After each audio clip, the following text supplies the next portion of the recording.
নমস্কার সকলকে। সকলে কেমন আছেন? আর আমি পূজা। আপনারা দেখছেন পূজা চক্রবর্তী ব্লগ। আমার চ্যানেলের আরও একটি ভিডিওতে আপনাকে স্বাগত। আজ করছি কুমড়ো পাতায় ডিম ভাপা। কুমড়ো পাতায় বিভিন্ন রকম ভাপা আমরা খেয়ে থাকি। বিভিন্ন রকম মাছের পদের ভাপা আমরা খেয়ে থাকি। আরও বিভিন্ন রকম ভাপার রেসিপি রয়েছে এই কুমড়ো পাতায়। তবে আজ আমি করব ডিম ভাপা। তো আপনাদের এই ডিম ভাপার রেসিপিটা কেমন লেগেছে সেটা আমাকে অবশ্যই জানাবেন। ডিম ভাপা করার জন্য সবার প্রথমে একটি প্যানে 5টা ডিম আমি সেদ্ধ বসাচ্ছি।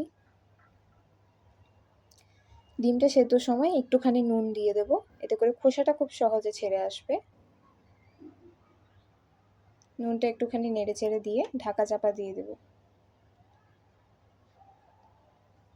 ডিমটা সেদ্ধ হতে থাক, ততক্ষণে আমরা পাতাটা পরিষ্কার করে বেছে নেব। কুমড়ো পাতা একটা শিরা থাকে, সেই শিরাতে কিছুটা আঁশ থাকে, সেই আঁশটা ছাড়িয়ে নেব, নিয়ে ভালো করে ধুয়ে নেব। একটু ভালো করে ধুয়ে নিতে হবে, কাদামাটি থাকে কুমড়ো পাতায়, তো একটু ভালো করে ধুয়ে, খুব জোরে কিন্তু চাপ দিয়ে ধোয়ার কোনো প্রয়োজন নেই। খুব জোরে চাপ দিয়ে ধুলে সেটা পাতাটা ছিঁড়ে যাবে। এবার একটা মশলা করে নেব। তার জন্য নিয়েছি একটুখানি দারচিনি, 2টো লবঙ্গ, 1টি এলাচ, সাথে নিচ্ছি একটুখানি আদা ও একটুখানি রসুন ও 2 চামচ মতো সর্ষে। এটাকে একটু ভালো করে বেটে নেব। ডিমটা সেদ্ধ হয়ে গেছে, খোসাটা ছাড়িয়ে কেটে নেব। আমি এখানে 2 টুকরো করে কাটছি, এতে করে মশলাটা ডিমের ভেতরে ঢুকবে। এই যে আমার সবকটা 2 পিস করে কাটা হয়ে গেছে।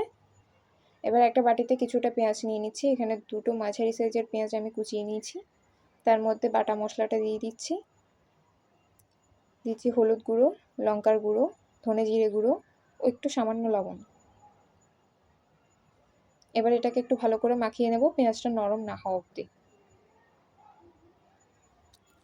আপনারা এখানে চাইলে ধনে জিরে গুঁড়ো ও লঙ্কা গুঁড়োর পরিবর্তে গোটা মশলা বেটে ব্যবহার করতে পারেন। দিয়ে দিচ্ছি অল্প কিছুটা সর্ষের তেল, দিয়ে ভালো করে মাখিয়ে নেব। এবার একটা পাতা নিয়ে নিচ্ছি, তাতে মশলাটা ভালো করে মাখিয়ে নেব। তার উপরে ডিমটা বসিয়ে দেব। ডিমটার ওপরেও হালকা একটু মশলা মাখিয়ে নেব, এতে করে ডিমটার রঙটাও ভালো আসবে, সাথে ডিমটার মধ্যে নুন লঙ্কাটা ঝালটা একটু ভালো ঢুকবে।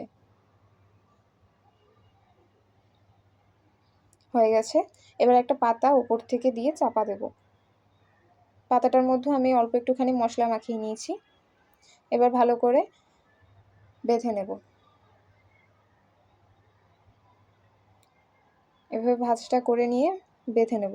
খুব জোরে কিন্তু চাপ দিয়ে ভাঁজ করা যাবে না, যদি খুব জোরে চাপ দিয়ে ভাঁজ করা হয় তাহলে কিন্তু ফেটে যাবে। আপনারা চাইলে এভাবে নাও বাঁধতে পারেন, সোজা প্যানে বসিয়ে দিতে পারেন। বেঁধে দিলে মশলাটা বেরিয়ে আসবে না। আরও একটা করে দেখাচ্ছি। কিছুটা মশলা দিলাম, তার উপরে ডিমটা বসিয়ে দিচ্ছি। ওপর থেকে আরেকটু মশলা দিয়ে দিচ্ছি।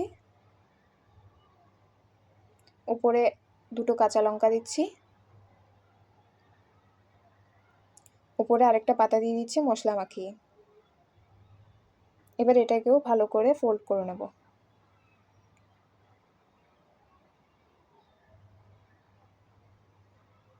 এবার এটাকে বেঁধে নেব।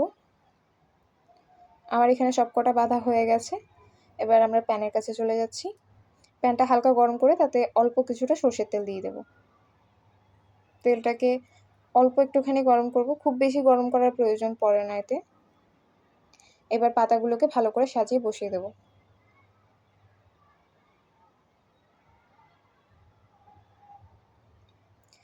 পাতাগুলো 5 মিনিট পর পর আমরা উল্টে দেব। 5 মিনিট করে পাতায় দুধারে দুবার করে 10 মিনিট মতো রান্না করব। হয়ে গেছে, নামিয়ে নিয়ে এসছি। এবার একটা আপনাদেরকে খুলে দেখাই ভেতরটা কেমন হয়েছে।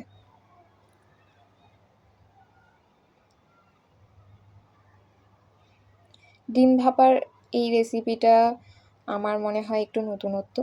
আপনারা আগে কোথাও দেখেছেন কিনা বা আগে খেয়েছেন কিনা সেটা আমাকে জানাবেন।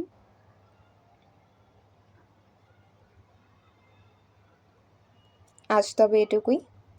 সকলে ভালো থাকবেন, সুস্থ থাকবেন। ভিডিওটি ভালো লাগলে একটি লাইক ও একটি কমেন্ট ও একটি সাবস্ক্রাইবের অনুরোধ থাকবে। ধন্যবাদ।